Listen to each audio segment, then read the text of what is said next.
Physical letters are here to stay, whether you like it or not. And most of us just file them away, right? But how do you find them when you need them? This is the topic of this video.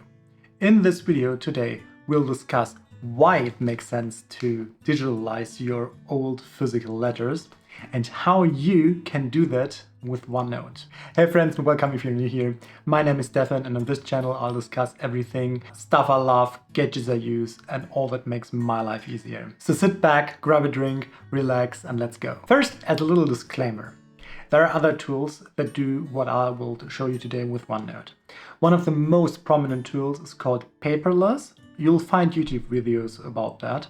And these are dedicated tools that allow you just to transform your physical letters into a paperless format. While these tools are very powerful, more powerful than OneNote, these are a little bit harder to set up. Most of them are self-hosted. So in this video, we'll not go about how to host actually own paperless server, but I'll show you the easiest way that I've found and personally use to digitalize your letters with OneNote. So it takes you maybe 30 seconds from a letter you receive to just have it scanned and not to worry about where to file it, if you lose it, and everything else that you might worry about with paper. So first, let's talk about what you need if you want to go on that route. In theory, you don't need a lot. First and foremost, you need a phone. If you don't have a phone with the cameras in order to scan, this makes it way more difficult. You can do scanner, but a scanner and OneNote on your desktop would work, but the way we do it today is just with our phone because most people have a phone nowadays. Besides that, you'll need two apps. One of this is OneNote and the other one is called Office Lens by Microsoft. How to install and search them and everything, we'll go about that in a few minutes, where I will do that live on my phone while this is recording, and I'll try to blend it in somewhere here and scoot over just a little bit. And the third thing you really just need are letters to scan.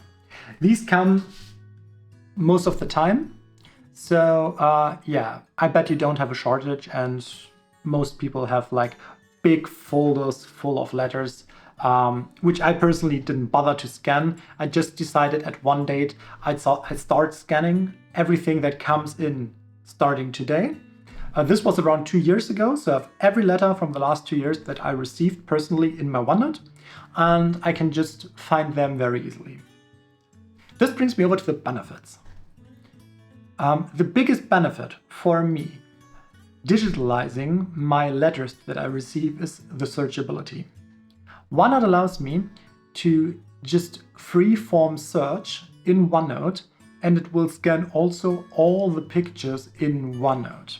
So we will save each letter as a picture compared to PDFs or something like that. And each of those pictures is then searchable via OneNote. So if I type, for example, the name from, I don't know, a bank, I'll get all the letters from that bank. And it doesn't matter if I name the page, the OneNote page, with that bank's name, or if it's just in the letter.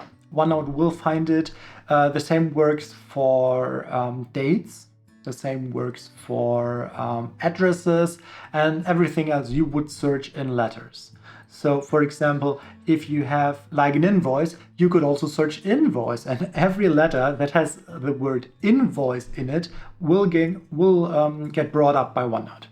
For me, this is the most powerful feature, bar none, as this allows me to find on the go, because I have my smartphone always with me, every letter that I've received in the last 2 years. Despite archiving, this also allows me to actually toss a lot of the letters that you get, because they're not so important that after I've scanned them, I still need the physical copy. So my reasoning for this always is, if I get a letter and this is some sort of information, I just scan it and toss it, because there's no need to keep it. I just keep something like tax records, really important bank information, maybe from work, some really important information, and what is important and what not differs, of course, right? But most of the stuff knowing that you have that digitalized and all the information are there, and you can also have just a PDF of that whenever you want, it's not so important to really have that physical copy on hand to pull that out whenever you need. Contracts would be a great example of which you want to keep, but let's say just your payslip that you receive each month, for me, digital is fully sufficient. I don't need that in physical form anymore after that. So let's say you want to give it a shot. I'll scoot over here a little bit. So we have my phone here, and I will now take my phone and walk you through everything that we're doing. So I will not talk directly to the camera, at least not all the time, just so you know. So at first, let's just go over what you need. You'll need two apps, and we will together search them now in the App Store. The first app is OneNote. And OneNote is really easy to find. Just type in one, and after that, just find the OneNote thing. I have it installed here now, so I don't need to install it again. But if you would not have installed that, this is the part where you install it. After that, you can search for Office or Office Lens. That is the name of the app. It has an orange icon. It's also by Microsoft. And this is a scanning app for OneNote. Just install that. For me, it was also again installed, so I will not bother installing it here again. Now, after I've installed these two apps, they need a little setup. And this is the part I will not walk you through because I've already set them up for me. And when I'm talking setup, I'm not talking settings. I'm talking just signing in with your Microsoft account. So most likely you will have a Microsoft account because you're using Windows, for example, or Office. But in the case you don't have one, you can just create one at Microsoft.com or Office.com, I think. They are free, so no cost for you. And you create an account, just your email address, give it a strong password, provide all the information that you need. And after that, you can just sign in with this account in OneNote as well as Office Lens. This is important because for the next part, I will assume that you are logged in when we're doing the scanning. So let's assume you're logged in, and you can test that if you go into your OneNote, and in there I would ask you to create a new, so here we want to record again.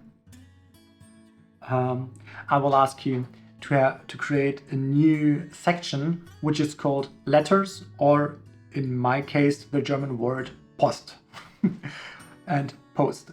And in there I plan to have all the letters that I receive from now on. So these are the letters that I received at some point, and we will want to store all our letters in one place. There are advanced methods to actually don't store the letters just in one place, but have like a more thought out system. The system is called Para, P-A-R-A, what I use. But this is a little bit more in depth which I will talk about now. But if you are interested, just let me know and I'll do a full video about that. But there are plenty of videos already on YouTube how to find this information. So you have the section called postage, letters, whatever you want to call it, basically, I don't care. Then the next thing is that you need something to scan. And I have just some random letter of terms of services, something that I found with no personal information, so it's okay to show it on camera. And this is what we'll do. We'll now have still the Office Lens here, and we're going in Lens to actually scan this document. And I might need to stand up, we will see. Now what I do is I lay it flat on my table. Now this works beautifully, and just point my camera at it. At some point, you might have your lights turned on in your room, for example, if you do that at night. And if you do so, you might notice that you yourself cast a shadow on the document. And this doesn't look very good if you scan now. So what I would suggest doing always is, if you look at the smartphone here, there is a little flash indicator with an A for automatic. and I just tap it once to always have Flash enabled, but sadly you need to do that every time you start scanning. So this is a little bit silly, but just get used to it or judge by the light you have available. With Flash available, you then always have the best quality when scanning. So now I hit the scan button, which is just document and then the photo button. It takes a picture with a flash, and as you now see, it instantly recognizes the frame of the letter. And if I just press on my bottom right to say that it's okay, that's German for approved basically, then it has found the whole letter. Here I could crop that with a crop icon. So we could go in here and change the crop for whatever reason. And I'll try to do it back. Yeah. And we could also add a filter. A filter would change a little bit the picture quality, and we will do that in a minute, walk you through which filters to take. But for now, let's just continue with the add, the little camera on the very bottom left, which lets us add another page. And this is where it's good. So we'll just press add. Now we're back in the scanning menu. I'll turn over the page and scan the next page. The same what we did right here. Flash now is still triggered, so we don't need to trigger that again. Just hit scan, approve again that the borders are correct, and we're done. And now, as soon as we scan the second page, now the app assumes that we want to scan more than one page, and it will just go into scanning again. So we could scan the second page again, but we don't need that right now. So what I will do now is I will tap on the red arrow with the 2. So we have 2 pages right now. And we can see here now, also here, but you can see it anyway here, that we have 2 pages scanned. And what I will do is go into the filter menu, and here I've actually selected, it's all in German, but it's auffällen or lighten up basically.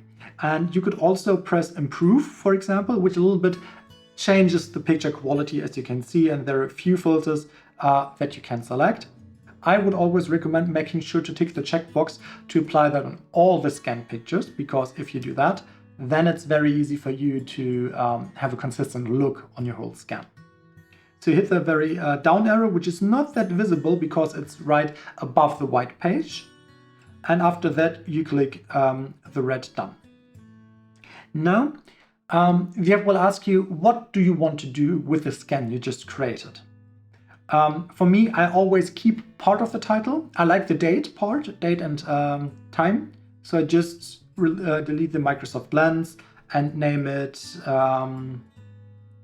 demo document. Yeah, that works. So just have a name, and this name will be the title of one page in OneNote. Then you have a few options as well. So as you can see, you could save it as picture, you could save it as PDF, either in your OneDrive or in your phone storage. Or you can save it to OneNote, what we will do in a minute. You could also just save it to OneDrive directly, and I think if you save it to OneDrive, it saves pictures in OneDrive compared to PDF in OneDrive. And you could also import it to Word or PowerPoint, which we won't do today, but you could of course do if you like to. So we select OneNote, and now I'm not signed in for whatever reason, so that's not too bad. So we'll just need to sign in. And we're signed in. So in here, the title stays the same, and now you can decide where you want to save that in your OneNote. It will always show you where the last thing that you saved it to, and suggested to save it there as well. For me, as I don't use just my post folder, but also a few others, I need to change that. So I actually just select it, and now OneNote will open all my notebooks that I have. That's 5 for me, most likely 1 for you, but that doesn't matter. I select notebook of Stefan, post, and I'm done. Now I just hit save. It loads a very minute, and after that, yeah, we're done. it is saved, and from here on it's scanned, and it will show up in my OneNote. Now that we saved our file and that it is available in OneNote, what do we do with the physical copy? The first thing I do, and for me one of the most important steps actually, is to give it a very small mark that this document is scanned. If you have lots of documents and you are in the process of scanning, it's super essential for me. So what I do is I have it a very little plus sign on the top right of the letter. So if I take this letter and I now bring it in, and I hope it's seeable. Yeah, there's a very small plus sign. And this plus sign for me is universal. Whenever I see this sign, I'm 100% positive that this letter is in my OneNote and that this letter is tossable. You then need to decide, do you want to toss it? Don't you want to toss it? That's up to you. I keep just very few letters. The most I just toss because I know I have a digital copy if I need them ever again. So where is it usable? For, as we already discussed, for letters. This is very usable for letters and I would recommend doing so. But it doesn't end there. You could also do this for receipts and also scan all your receipts that you receive in your OneNote. What I also do is if I bring my car for the inspection, I get this little sheet, what was done overall, and I also scan in this inspection sheet so I have a record of what was done to my car, for example. Last but not least, you can also do this if you don't intend to toss something, but just to have a copy. So for example, if any contracts that you signed recently, you could scan those to have just a digital copy of those with you if you want to search something, or for the very worst case that, let's say you have a fire in your home and everything is lost, but you still have at least a digital copy, even if you did not intend to toss the contract, for example, or some sort of certificate, they're still there. You can still use those and reference those at least. A last word on data protection. I, for myself, just use these features and scan my mail into them. There are a few folks who would call me crazy for just scanning all my information into OneNote, which is owned by Microsoft, yada yada. I personally do this. I think there won't be much harm about it, but in the end, you will need to decide for yourself if you want to do this or not. So, summary after a long video. In this video, we have not only discussed, but also walked you through how you would go about to scan all your letters into OneNote and just store it. I would suggest starting today and not back scanning everything you have from, I don't know, 1950, because this takes a crazy amount of time and the benefit is questionable. I just started at some point and I'm fine with that. You can scan everything and have it available. And one of the biggest benefits besides searchability is my biggest benefit, but another one would be to have it all with you on your phone. So even if you're out on vacation or everything, you would have all the letters you received so far on your phone, and you can search those, which is really important. For example, if you remember that you have not yet paid an invoice, for example, you could do that abroad, even if you don't have the physical invoice with you at that moment. So, do you already digitalized your mailbox, or do you think about doing this? Let me know in the comment. And thank you for watching. If you enjoyed this video, please consider giving it a like, subscribe if you haven't, and don't want to miss one of these next videos. We have a lot planned here for the channel. If you want to see another video of mine that I uploaded recently, you can just click here and a video should appear. Thank you for watching, and I'll see you in the next video. Goodbye.